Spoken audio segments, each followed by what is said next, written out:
We have a reputation to lose, for being on time. We're already behind schedule, 2 minutes. So let me take the opportunity to welcome you to yet another Liquid Experience call, this time entitled Help, I'm in the Metaverse.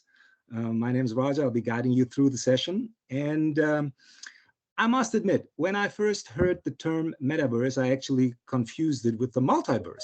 That's a philosophical concept that tells us there are multiple parallel universes. And I thought to myself, why would business people or lawyers be interested in such a philosophical or Star Trek-like concept? You can hear kind of like Commander Spock talking about the rapture in the time-space continuum.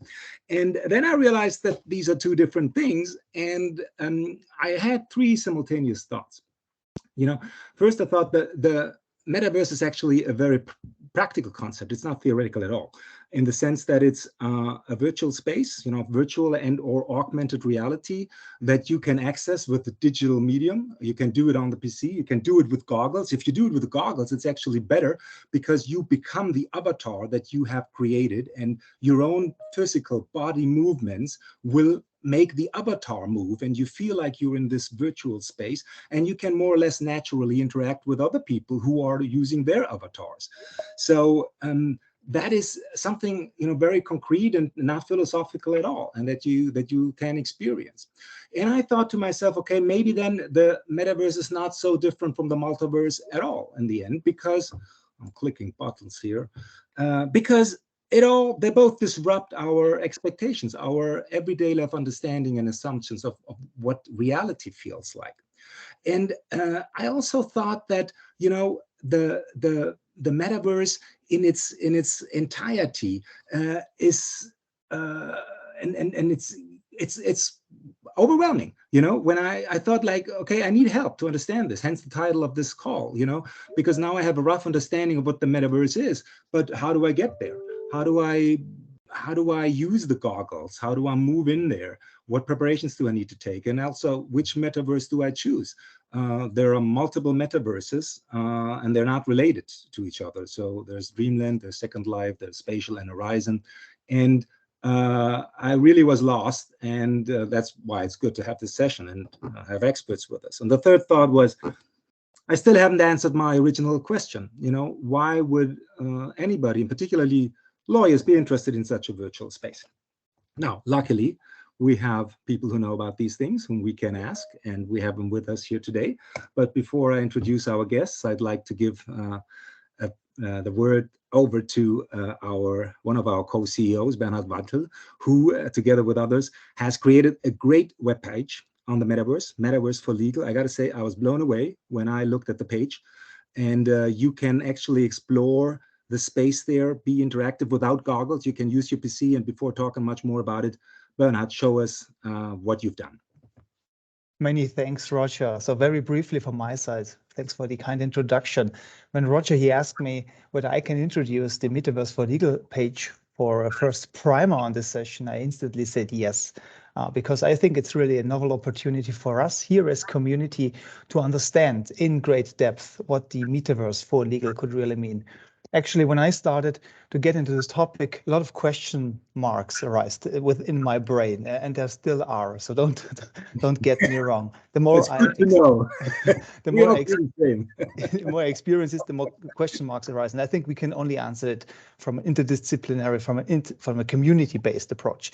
And I think this is also what the Metaverse for Legal brings to the point. The content was provided by us on various different projects when dealing with this topic, and we said, well, it is worth to put out something dedicated for this topic, and this is why we created a small web page. Originally, we thought about a single page application, but then we instantly realized there's much more content that we already have, and going forward, maybe we will also add additional stuff here. What you will find, very briefly, feel free to explore it, look around. Everybody should have access to it. No password protection, no paywall. You find the homepage where you find some introductory remarks about the Metaverse for Legal, why we as community are dealing with that. You see what we or our members offered to others already, like a portfolio from setup and first steps within the metaverse to exploration tours and also interactive workshops where you really get deep dive sessions, very intense, very immersive sessions that raise additional questions, but also that help you to understand what the metaverse could mean for your daily business. You'll find much more information about the assets that we are working on, from hands-on first steps to really technological expertise on how to leverage this opportunity.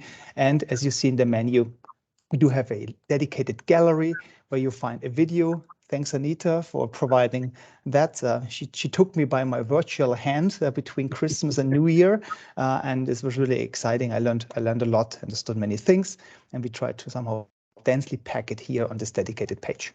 You also find spaces that you can access already. I think we will speak about this anyway, but these are freely available. Again, no password protection, no paywall. Just go there, enter the LLI Ambassador or explore the LLI Project Hub, where, again, Anita and mainly provided the content so that you can provide in the metaverse really the content on a very lively way. I think this really helps to understand. And having said that, Roger, I would kindly hand back the mic to you. I will mute myself, stop my camera, and really carefully listen, because I hope to learn a lot within the next discussion. So do we, and that's the cue for me to introduce our guests that we have with us today.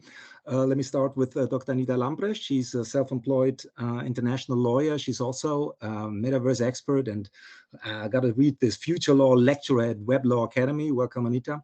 We have with us Carolin Kothe. She's a senior legal consultant at, I got to read this, ISD Phoenix. I hope I pronounced it correctly, a German consulting company. Last not least with us, an old friend, Dr. Rainer Markfort.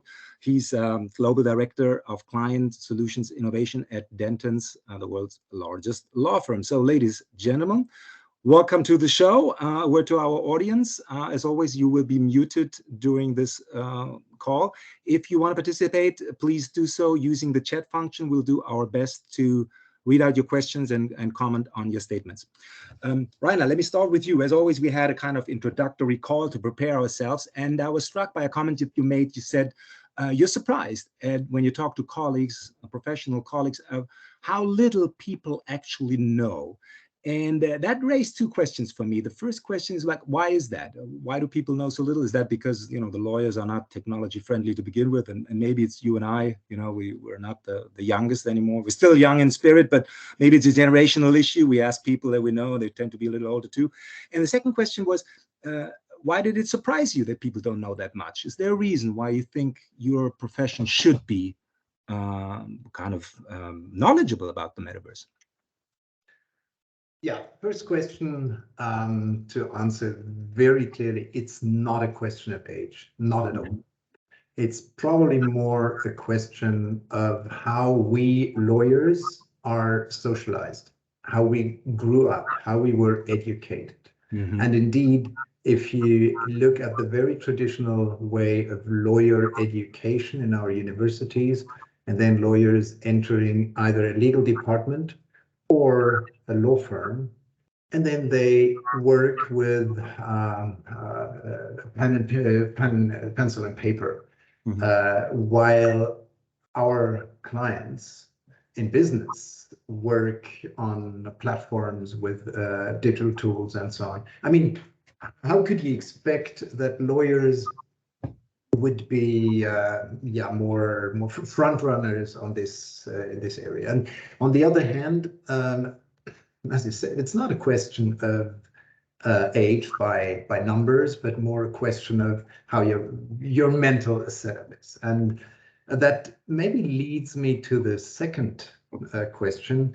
After having now been for 4 years in the global innovation team of Dentons, having entered, if you want, a complete new area of business, even though legal and lawyer focused, but a new area of business, meeting and working with UX designers, with business analysts. I mean, running workshops, creation workshops, and so, I mean, all this type of stuff. I mean, it became so normal to me that indeed I am sometimes surprised, and this was one occasion that quite a number of the colleagues I spoke to did not even have heard or had a notion of Metaverse. Some of them said, "Oh, is this Facebook thing?" And that's what it was. Yeah, and I think it's more, and this brings me to the point. It's our people, and I mean really in law firms, but also in legal departments, are so much focused on their day-to-day business that they miss out things that happen outside. And only when clients press and say, I mean, we had this, just one reminds me to when email first came up. Yeah, I mean, all our clients were already communicating with email throughout, and lawyers were still debating whether we should accept as lawyers an email communication with all the risks. I mean, you remember this time. So that's probably, and that's something we have to work on now. Yeah.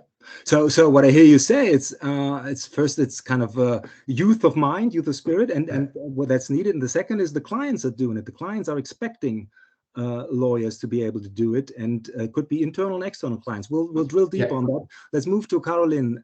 Carolin, in the same call we had, you said something that stuck with me as well. You said, well, the metaverse is interesting because it's not only a place for practical things, and then you said, I remember that you said group therapy, which I thought was interesting in itself, and maybe we'll continue.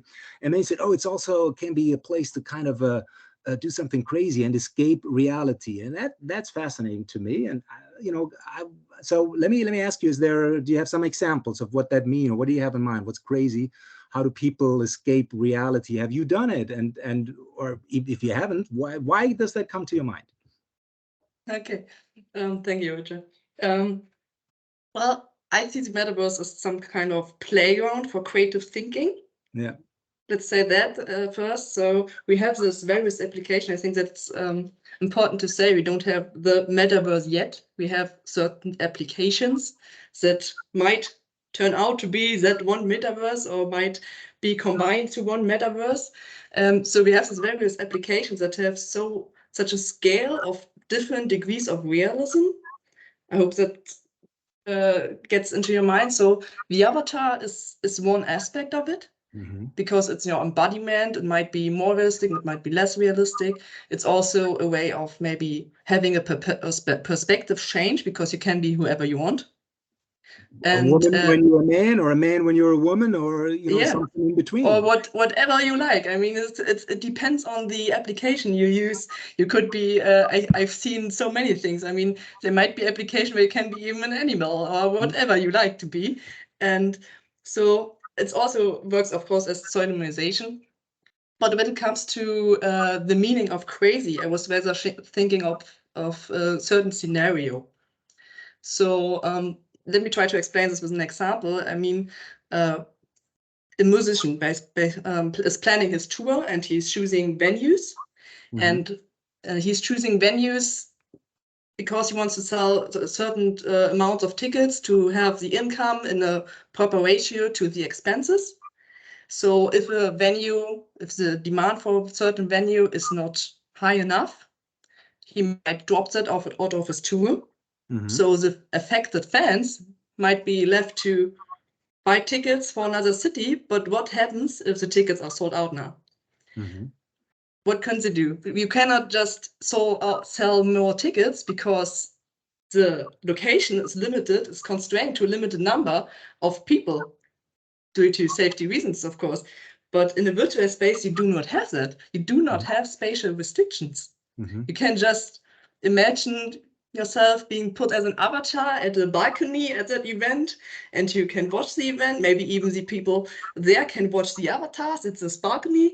You can have this, and that's what we're talking when we're talking about the metaverse. We're talking about blending the reality to the virtual world.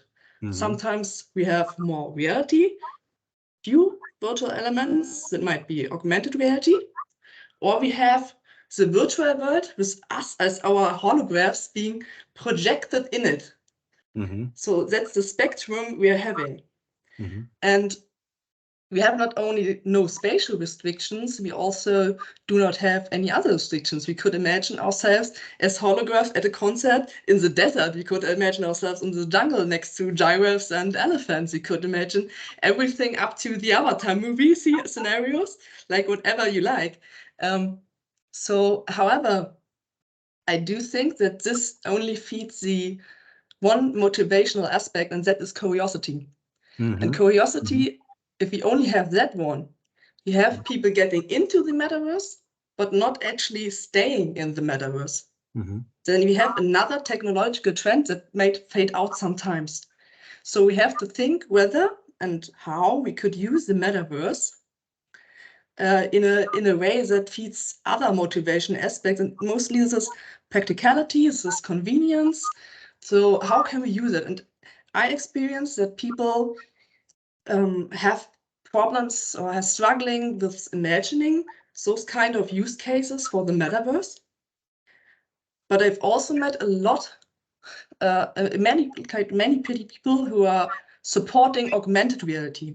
And I believe that this has to do with actually already having use cases. You have the fashion industry who already pioneered in this. You can already now project like shoes from a shop on your body, just using your cell phone. So you don't need higher equipment. You can use it, what you're already having. You can prove if it matches colors to maybe the shoes have to be a certain kind of red, I don't know. And this actually might reduce even the return rates, which is economically and ecologically amazing. And if we get further to the idea of the metaverse, from augmented reality to a more virtual world, we might think about digital twins. Maybe you want to plan your house, and you could think about going through your digital twin of your planned house, testing out if it meets your needs. And if we are thinking about public buildings, maybe we could put ourselves in the shoes of a wheelchair user and test on accessibility. That might be, that's the kind of crazy possibilities that I was thinking about. And I will keep it short on the second one, on the group therapy. So I actually had that in mind because I heard about a therapist who's already using virtual reality on people who have a fear of flight or who have claustrophobia. And he's using it by exposing those people in this situation, but in a controlled manner. And since we today might talk about how to use the metaverse in a company setting, and I hope you don't get me wrong, I'm struggling a lot with putting now all video calls into the metaverse. But in connection, what I said before is that I had in mind that at one place we are having an increasing number of people who are working remote. But we are still humans, and humans connect via shared experiences.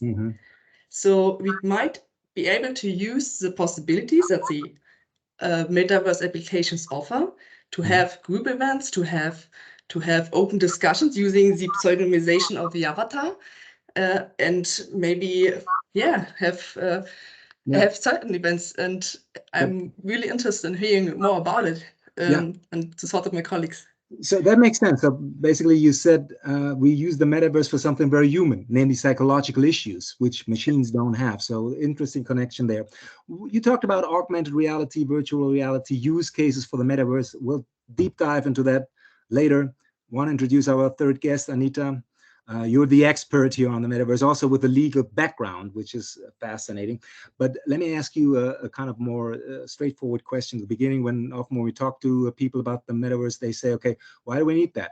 You know, we have Zoom, we have video calls, we have WebEx, and what's the difference between that? And I then often ask them, okay, have you been there? Have you done it? And the answer is often no. And I think that says something about why people don't understand the uniqueness of the metaverse. And maybe you want to say how you see it, Anita. Yes, thank you. I think the most straightforward answer was given to me by a lawyer himself. And he simply said, well, what's the value in it? Yeah. So my time is precious. So why should I waste my time with trying something where I don't see a value in it?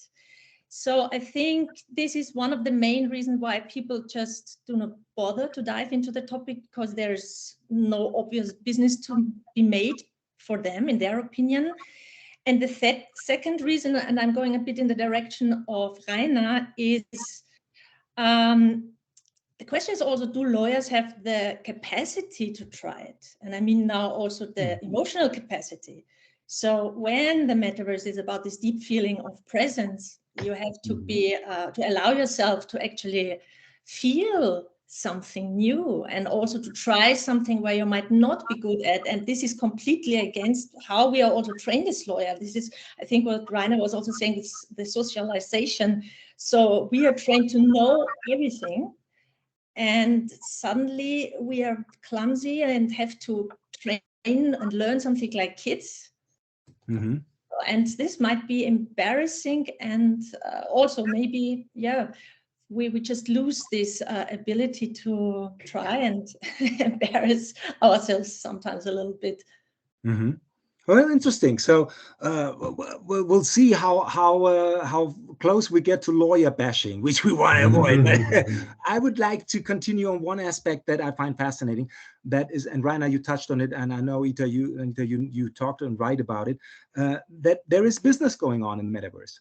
There is actual real business going on with real money. People buy virtual land. They buy pieces of artworks that cost a fortune. It costs like $100,000s, millions of dollars are being paid. Rainer, you said Mark Zuckerberg, who clearly has a kind of entrepreneurial mind. The guy knows how to make money.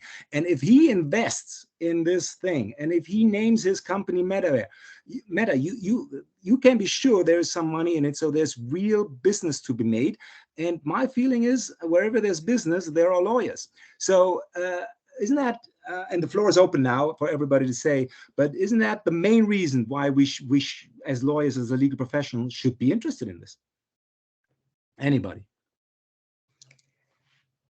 Yes, absolutely. I think, but you just mentioned Mark Zuckerberg. He's so controversial that he kind of maybe caused an opposite reaction of resistance.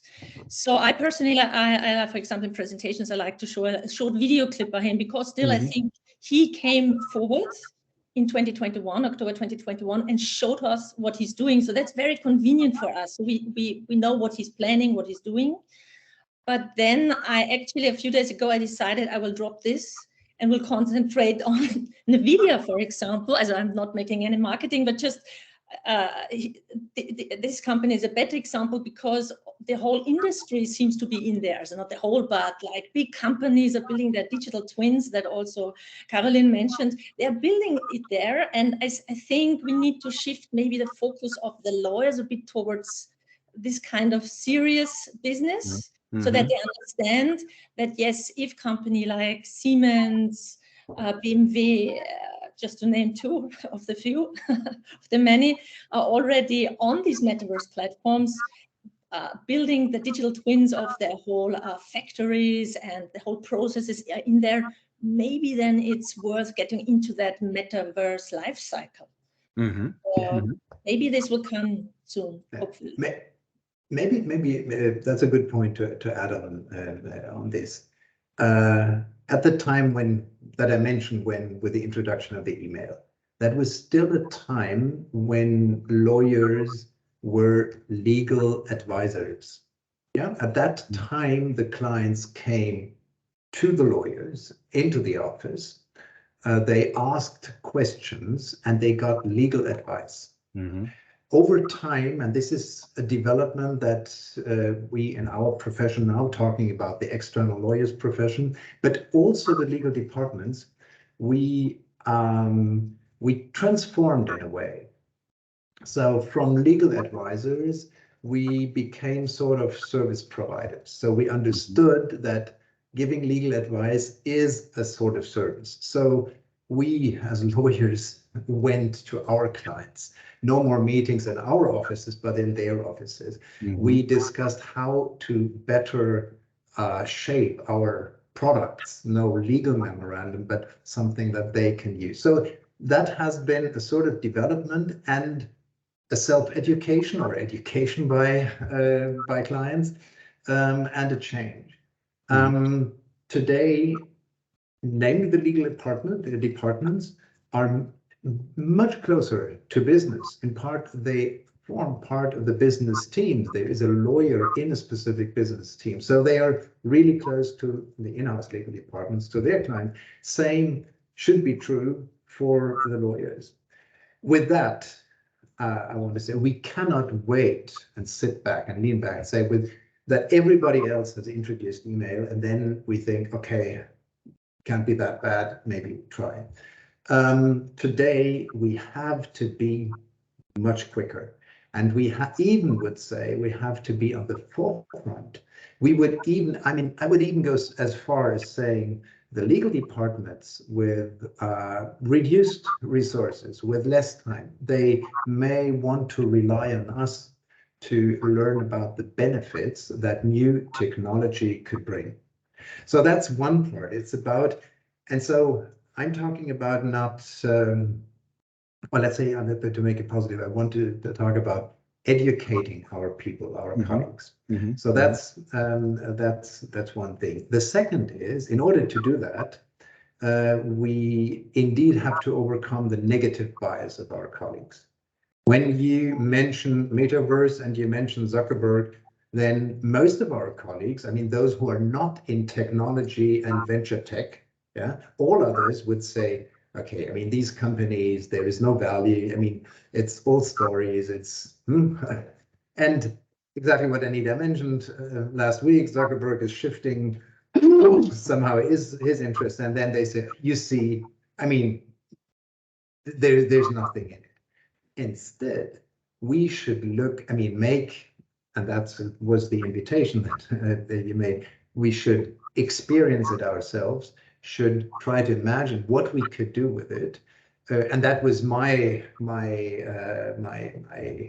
aha moment when I first made a step in the Metaverse, and I immediately understood the benefits and how we could really use it for our business. So that's my direction of thinking of this.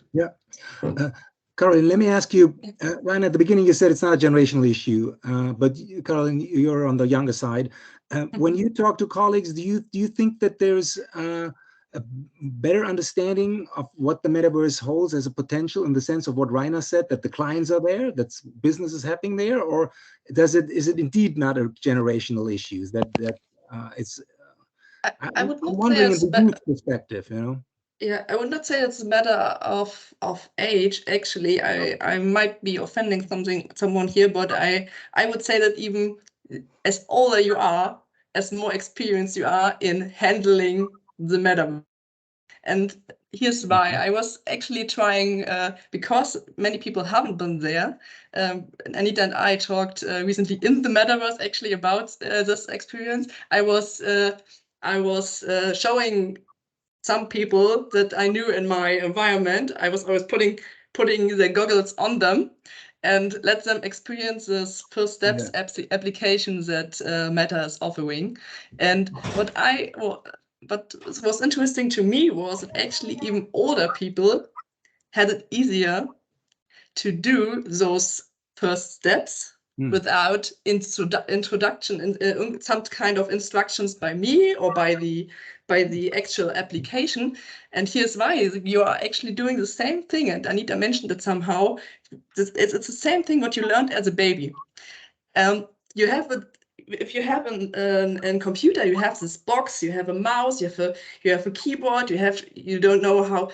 If you have elderly people, they're thinking, oh, how do I make this work? What keys do I have to press? It's not intuitive. But if you get in the metaverse, the first thing that you see when you put if you set up the goggles once, you just have to put the goggles on and you can go. and you use see your objects. body. Yeah. Yeah, you see they see objects, and what they do is grab.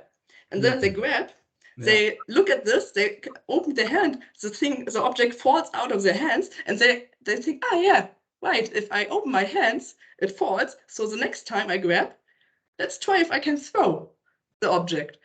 And they're doing this without any instructions. And as older you are, as more years, you have more years that you actually have experienced your body. And that's why it's more intuitive, and it's even better. And I think so that's the reason why everyone should at least experience it once. Yeah. To feel that this is far more intuitive than a usual computer. And I do believe that the training will be far less, will cost less time because it is intuitive. Yeah, that's interesting because it runs counter to what we normally think. We think younger people are more versed with technology, and here you say because it is actually in the metaverse the use of your body, it might be that elderly people have an advantage. Anita, let's shift a little bit to the legal stuff again. Rainer made a big case that, let's not be as late as we were with email. Let's be on the forefront of things this time. And I hear that Metaverse is going to be back as big as email and maybe even bigger. But let's come back to our original question. Why should lawyers be really interested in that from a business perspective? And you, in the presentations that I heard you give, you talk a lot about the legal aspects of the metaverse that are kind of completely open. And it's almost as if a lawyer should feel like it's gold digging time for them and lay groundworks. Can you elaborate on that a little? Yes, absolutely. It is absolutely gold digger time. But you need to be able to find the gold, and you need the tools for it. So the way how I like to approach the topic metaverse is from the perspective of the legal transformation. Yeah. And we have these beautiful Digi guides that we just released in the 2nd edition. And it says at the very beginning, you should start with a clean slate, elevate your mind, and then look around. And that's exactly the same. Forget all your biases, your distorted information. Just have a look, what is going on? And from this perspective, also forget your own opinion. And do I see a personal advantage? So I think it's really about opening the mind and being open to see what is going on there. And what I see is then 2 sides. The one is that our human reality is extended. As I would not say we're escaping reality, as we are really extending reality. And the second one is a more tricky one because it's very distorted. That's this creation of an artificial ecosystem of revenue, especially with blockchain projects. Yeah. Okay, so let me come back to something, Carolin, that you said. You said there's augmented reality that's tied to the physical, to the real world. So the example that I always have is like you walk in a shopping mall, and all of a sudden you see projected onto you, in front of you, like the shoes that you were talking about. They appear, somewhere, and it is a kind of artificial intelligence that looks at you. You're a man, you're a woman, you're that age, kind of imagines or kind of uses big data to find out what you might be interested in buying, projects that into your pathway to kind of motivate you to buy it. And when you talked about that, I actually thought that may be one of the reasons why these things have kind of a not so good reputation, is because it's mostly associated with advertisement, with things that are there to make money, and that might actually annoy us a little bit. So you said that you think this augmented reality is closer to our reality and maybe easier to experience. On the other hand, I wonder if not the real metaverse, the complete virtual space, is something that I think could be even more enticing for people to experience, because it is not so tied to commercial things, or to something that that has a marketing touch or something. So has your company at all done something with you're working for a consulting company? Have they done something with the metaverse at all? Have they trying to use it for a marketing or commercial purpose at all? I hope I don't say anything wrong because I'm freshly there, but I believe not yet.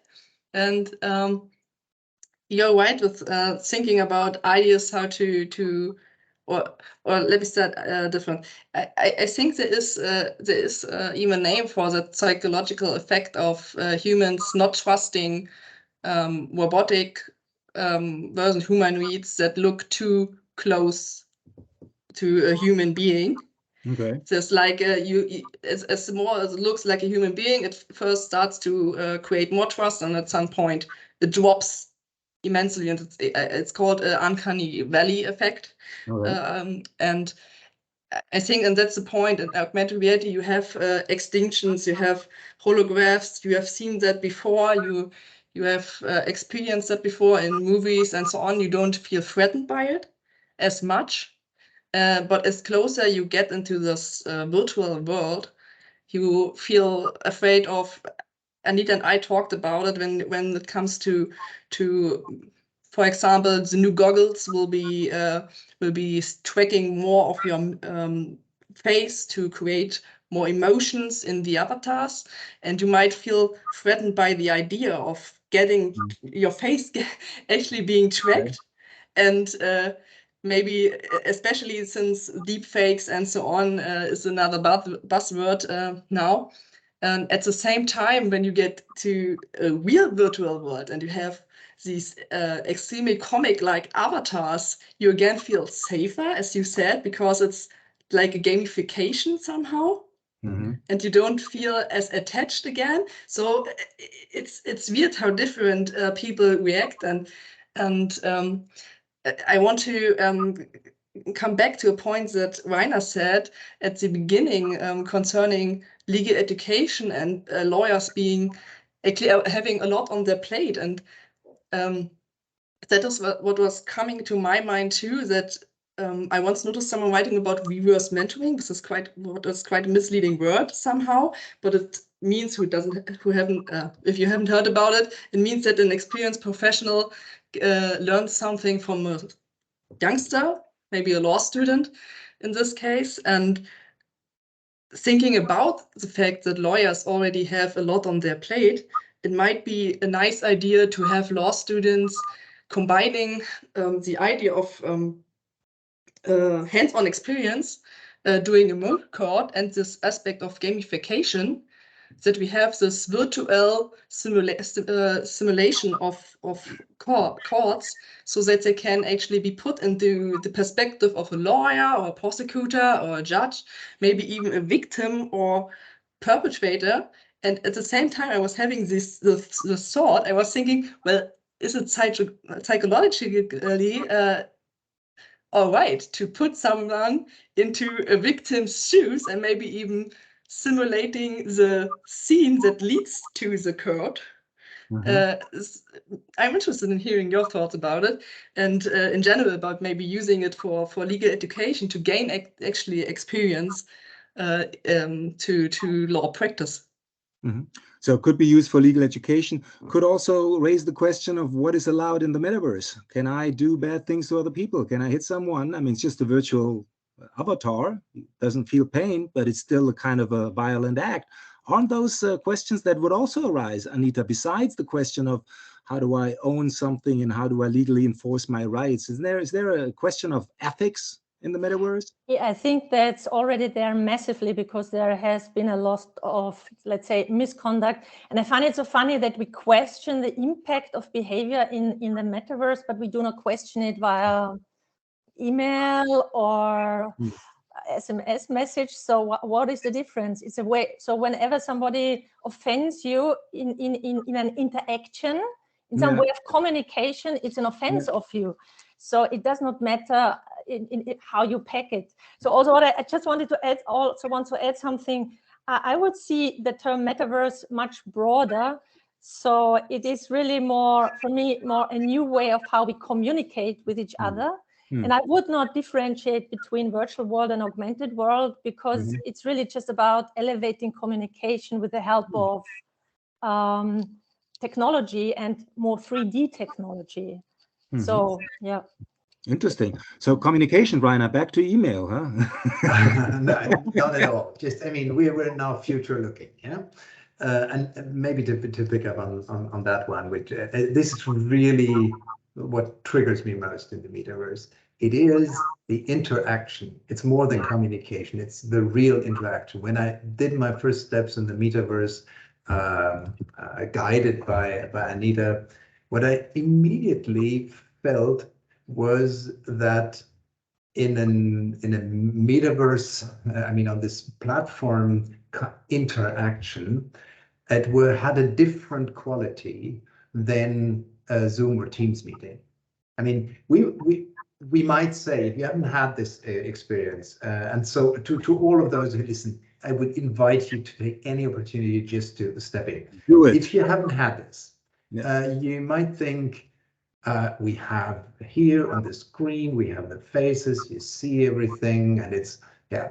What we do not really realize, if we don't think about it, but is that Roger had this funny bridge in the background. My lightning today isn't that good. And on top of that, many of you may ask you, why does he have this funny red thing on his forehead? So just to explain, I ran into an open door 2 days ago.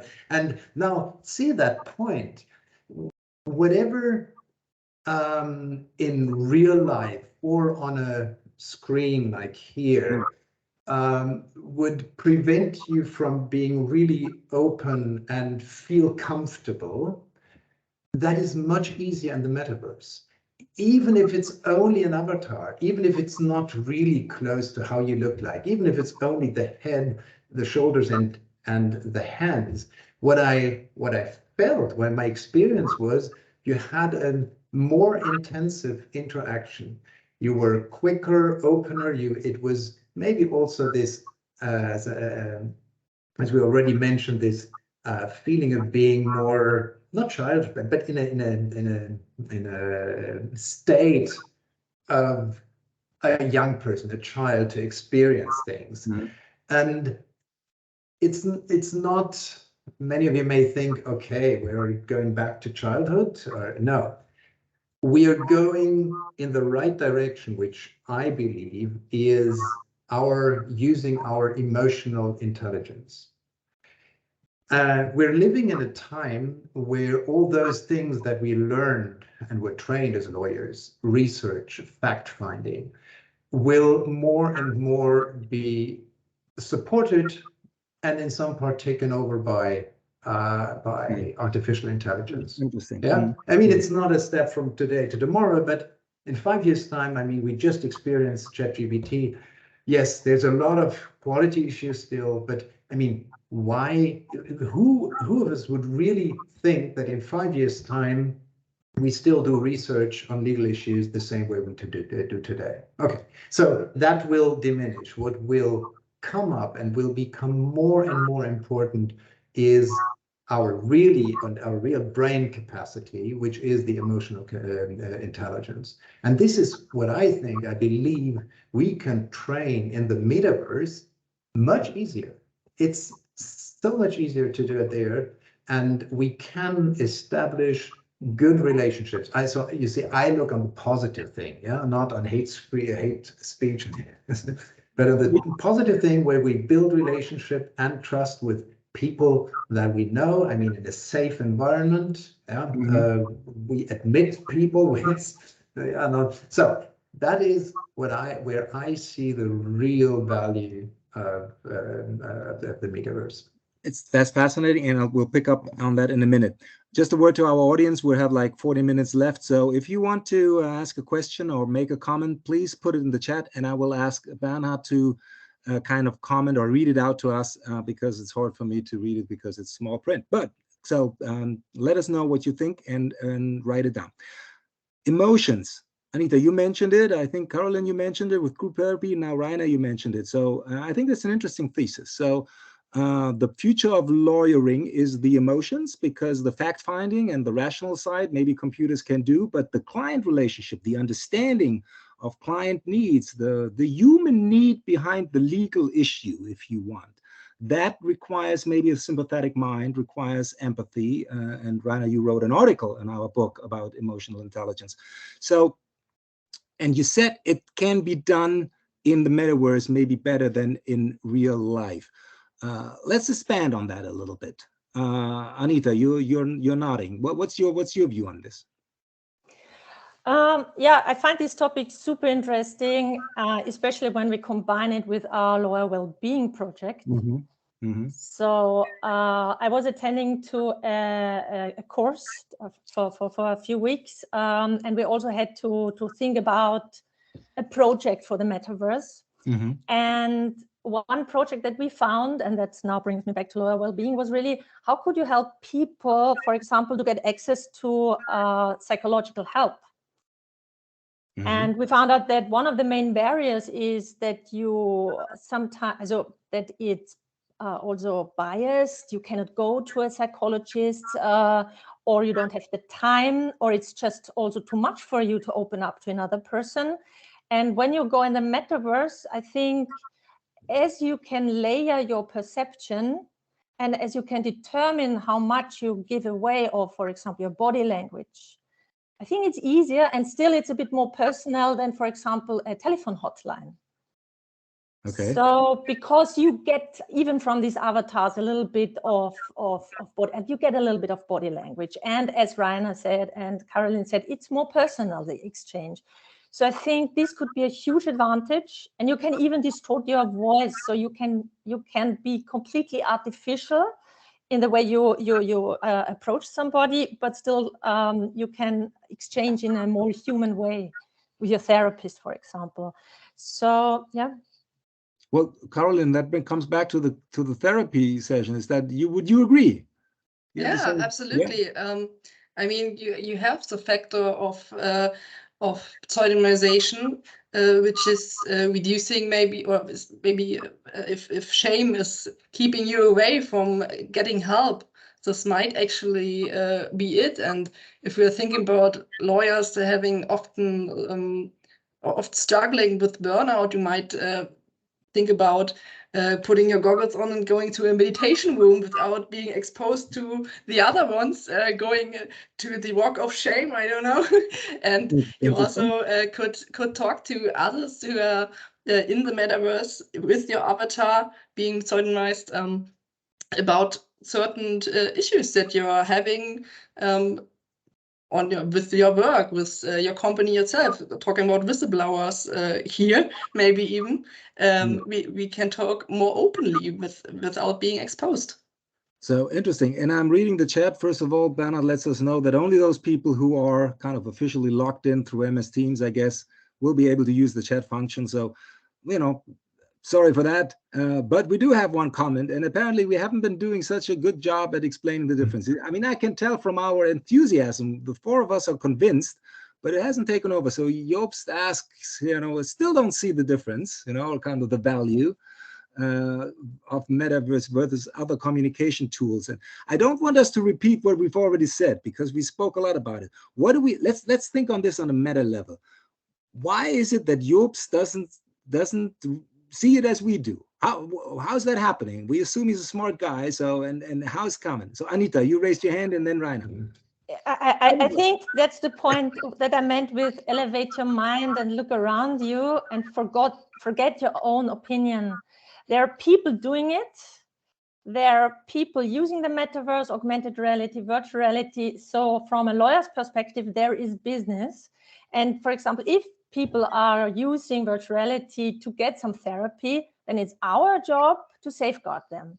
Our job to think about what can go wrong in this setting. How can we adapt? What can we do to offer our society actually a legal service, which is regulating interaction between humans in a way that fits to our social values and our legal values.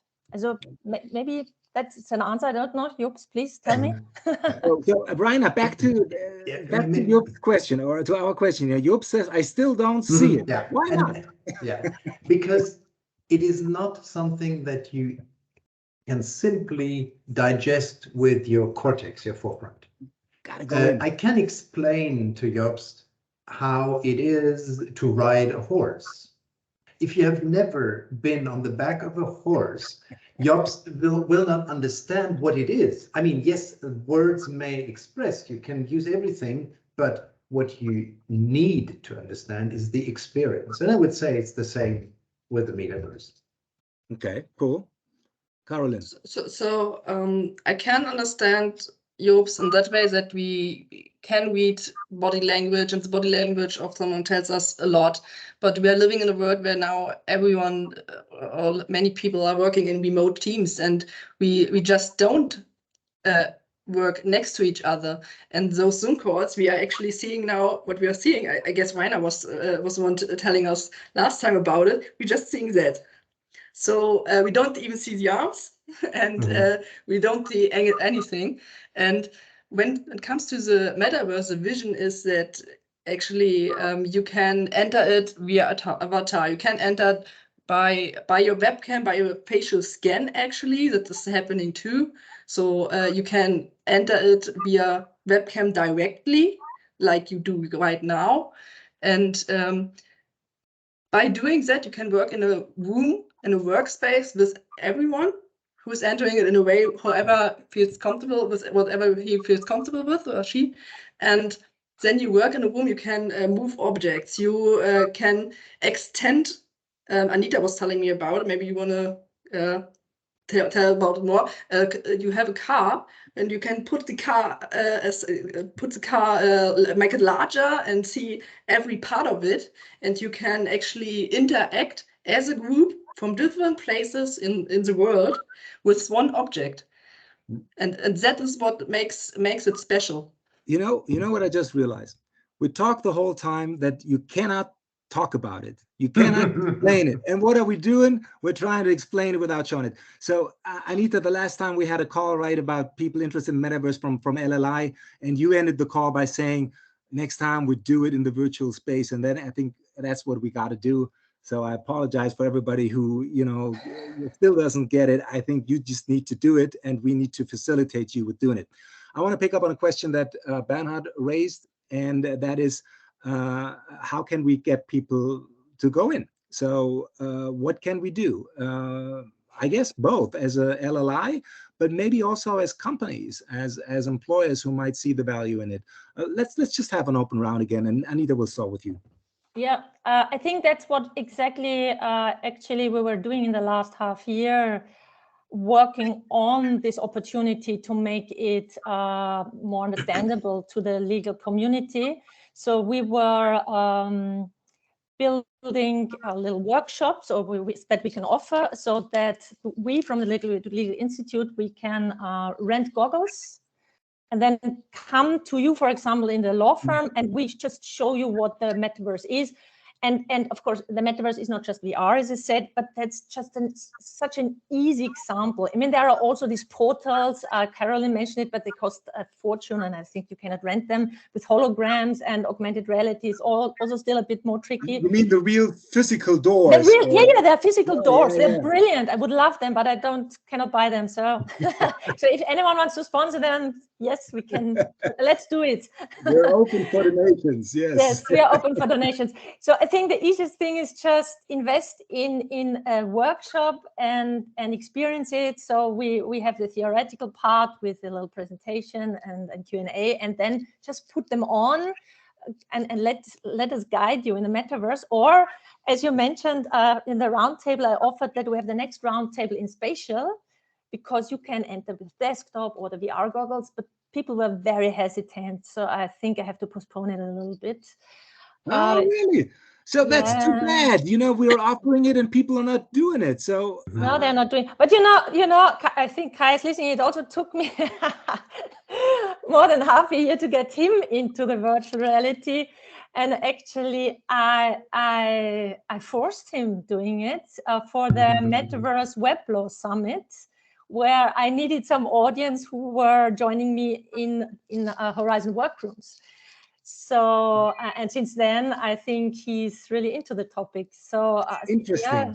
It's interesting. I didn't have the hesitation, but now I realize it's because I knew you were going to take care of it, and Kai took care of it, because he gave me his goggles and they were being set up already, and I was in it right away. So I guess when you feel like you have help, that is what makes it easier, right? Yes, and we can even have Carla. She's a coach specialized in the art training. So if you want to go further and really learn how to, for example, hold proper meetings in virtual reality, she can show you. So we have a lot of expertise and knowledge that we can offer to help our community. That's great. It. Yeah, great. Yeah.